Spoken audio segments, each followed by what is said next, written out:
नमस्कार, मैं हूं धर्मेंद्र। आप देख रहे हैं ऑनलाइन न्यूज इंडिया। कोई भी राजनीतिक पार्टी हो, उसके अंदर प्रमोशन पाने का एक आधार होता है, एक तरीका होता है कि किस नेता ने, किस कार्यकर्ता ने कितने प्रदर्शनों में वो शामिल हुआ है, कितनी लाठियां खाई है, लोगों के लिए, जनता के लिए कितनी आवाज उठाई है, पार्टी के लिए कितना काम किया है। ये एक सामान्य आधार होता है। इसी के आधार पर पार्टी के अंदर प्रमोशन मिलता है। लेकिन भाजपा इसके उल्टा काम करती है। भाजपा यह देखती है कि किस नेता ने, किस कार्यकर्ता ने पुलिस को कितनी लाठियां मारी हैं, पुलिस वालों को कितना थप्पड़ मारा है, हमारे जो आईएएस आईपीएस अधिकारी रहे हैं उनको कितना जो है वो डराया धमकाया है, गालियां दी है, हमारे जो स्वतंत्रता सेनानी रहे हैं उनको कितनी गालियां दी है। इस आधार पर बीजेपी के अंदर प्रमोशन होता है। और इसमें एक बड़ा नाम सबको मालूम है, प्रज्ञा ठाकुर। प्रज्ञा ठाकुर ने किस तरह से हमारे शहीद हेमंत करकरे के लिए कहा कि मैंने उनको श्राप दे दिया।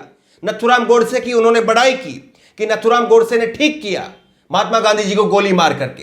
और उसके बाद में उनको जो है वो आतंक के जो गतिविधियां थी उनमें शामिल थी, उनके ऊपर ये आरोप लगे थे, और उसके बावजूद उनको सांसद बना दिया। सांसद बनाने के बाद में एक एग्जाम्पल सेट कर दिया कि बीजेपी के अंदर यही होगा। और अब एक ताजा मामला सामने आया है। उत्तर प्रदेश के जिला पंचायत चुनाव में एक विवेक चौधरी सामान्य से कार्यकर्ता था, लेकिन इस सामान्य से कार्यकर्ता ने जिला पंचायत के चुनाव में उस समय के एसपी सिटी प्रशांत कुमार, जो कि आईपीएस अधिकारी हैं, उनको थप्पड़ मारने का काम किया था। इनको जेल भी भेजा गया, विवेक चौधरी को जेल भी भेजा गया, लेकिन महज 4 दिन के अंदर छूट करके आ गए थे।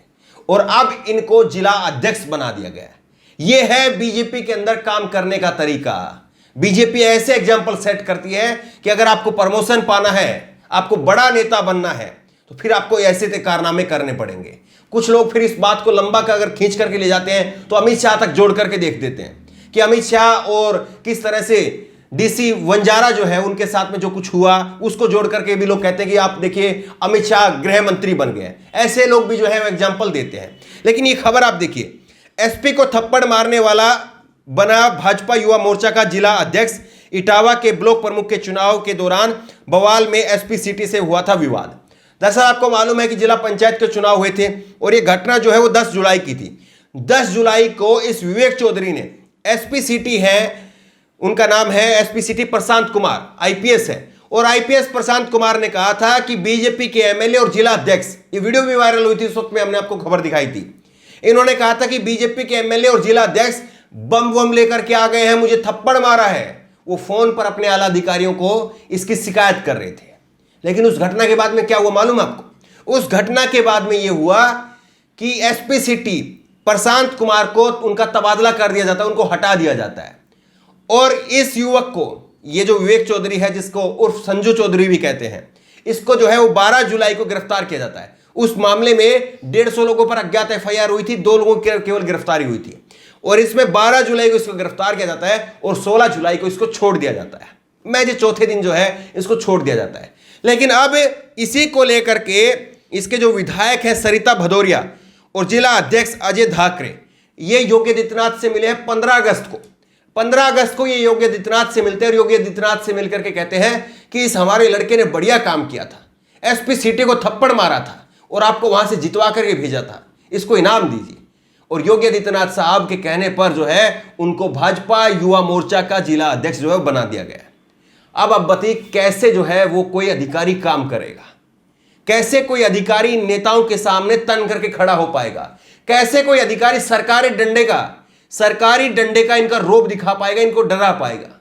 आप एक बार जरा वो वीडियो सुनिए, वो वीडियो काफी वायरल हुई थी, हमने आपको सुनाई थी। एक बार जरा आपको वो वीडियो सुनिए, आपकी याद ताजा हो जाएगी।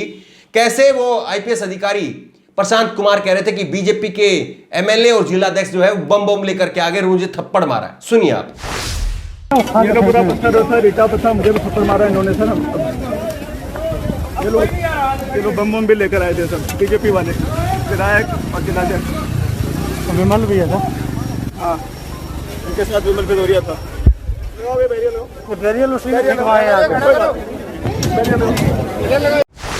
अब सवाल ये है कि ये सीधा सीधा एग्जाम्पल सेट हो गया है कि कोई भी सरकारी अधिकारी अगर वो सरकार के साथ में रहेगा तो फायदे में रहेगा, मुनाफे में रहेगा, वरना वो थप्पड़ भी खाएगा, उसका तबादला भी होगा और थप्पड़ मारने वाले को प्रमोशन भी मिल जाएगा। और लोग तो अब इस बात को भी कह रहे हैं कि इसने आईपीएस को ही थप्पड़ मारा, अगली बार जो है वो आईजी को, डीआईजी को थप्पड़ मारेगा तो फिर जो है वो विधायक सांसद भी बन सकता है, और अगर कुछ और कर दिया तो फिर ना जाने कि फिर और क्या क्या हो जाए, वो कहना नहीं चाहिए। लेकिन देखिए किस तरह से जो है इस देश में सरकारी सिस्टम काम कर रहा है। इस देश में किस तरह से जजों के साथ में भी, जज लोया का नाम जो है वो आपको नहीं भूलना चाहिए कि जज लोया के साथ में क्या कुछ हुआ। और अगर ताजा हालात की अगर बात करें तो ताजा हालात में आईपीएस अमिताभ ठाकुर, उनको मत भूलिए। एक आईपीएस ये है प्रशांत कुमार, इनका तबादला हुआ, और एक आईपीएस अमिताभ ठाकुर, उन्हीं को इस योगी सरकार ने जबरदस्ती पहले रिटायर कर दिया। रिटायर करने के बाद में अब एक पुराने मामले में उनकी गिरफ्तारी करवा दी, जबरदस्ती उनको घर से घसीट करके ले जाया गया, चप्पल तक नहीं पहनने दी। और जो छोटे छोटे जो सिपाही दरोगा उनको सैल्यूट मारते थे, उन्होंने गाड़ी के अंदर उनको धकेल करके डाला, उनकी पेंट निकल गई थी, ये हालत हो गई थी।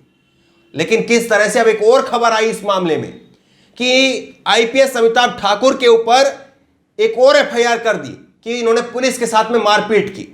उनकी पत्नी के ऊपर एक एफआईआर कर दी कि इन्होंने, उसकी जो पत्नी है, उनकी पत्नी ने सरकारी काम में बाधा डाली, एक एफआईआर उनके नाम पर भी कर दी। यह है सरकार से सवाल पूछने का नतीजा, यह है सरकार के सामने जो है वो आंखों में आंखें डाल कर बात करने का नतीजा। अगर आप ये करेंगे तो फिर आपके साथ में आईपीएस अमिताभ ठाकुर जैसा हाल होगा। और अगर आप जो है सरकार के साथ में रहेंगे, जिस तरह से हरियाणा में एक आईएएस अधिकारी आयुष सिन्हा, उसने खुलेआम कहा एक भी किसान मुझे ऐसा नहीं दिखना चाहिए जिसका सिर फूटा हुआ नहीं होना चाहिए। और उस आईएएस अधिकारी के ऊपर जो है वो अभी तक कोई एक्शन नहीं हुआ है। पूरे देश में उस पर एक्शन की मांग उठ रही है कि इस पर एक्शन लिया जाए, लेकिन उसके ऊपर अभी तक जो है वो कोई एक्शन नहीं हुआ है। खुलेआम उसकी वीडियो वायरल हुई, पूरी दुनिया ने देखा कि कैसे इसने कानून को जो है वो धत्ता बताते हुए अपने अफसरों को आदेश दिया, वहां पर उनके आदेश के इशारे पर जो है वो किसानों के सर फोड़े गए, सैकड़ों किसानों के सर फोड़े गए, लेकिन इस पर कोई कार्रवाई नहीं होती है। और दूसरी तरफ जो सरकार से सवाल पूछते हैं उनका तबादला कर दिया जाता है, उनको जेल में ठूस दिया जाता है, और जो मारेंगे, जो पीटेंगे, उनको किस तरह से पार्टी के अंदर प्रमोशन मिल जाता है, ये सब आपके सामने। सवाल ये है कि ये दौर है, ये दौर जरूर बीत जाएगा। सत्ता हमेशा योगी आदित्यनाथ की रहेगी, नरेंद्र मोदी की रहेगी, बीजेपी की रहेगी, कांग्रेस की रहेगी, अखिलेश की रहेगी, ऐसा कभी नहीं होता है।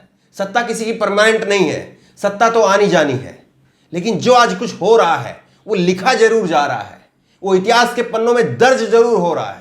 और यह भी दर्ज हो रहा है कि किस तरह से आईपीएस को थप्पड़ मारने वाले को आपने प्रमोशन दे दिया, एक हमारे शहीद को गाली देने वाली को आपने संसद के अंदर बैठा दिया, और किस तरह से किसानों के ऊपर जिसने लाठियां चलवाई उसके ऊपर कोई कार्रवाई नहीं हुई।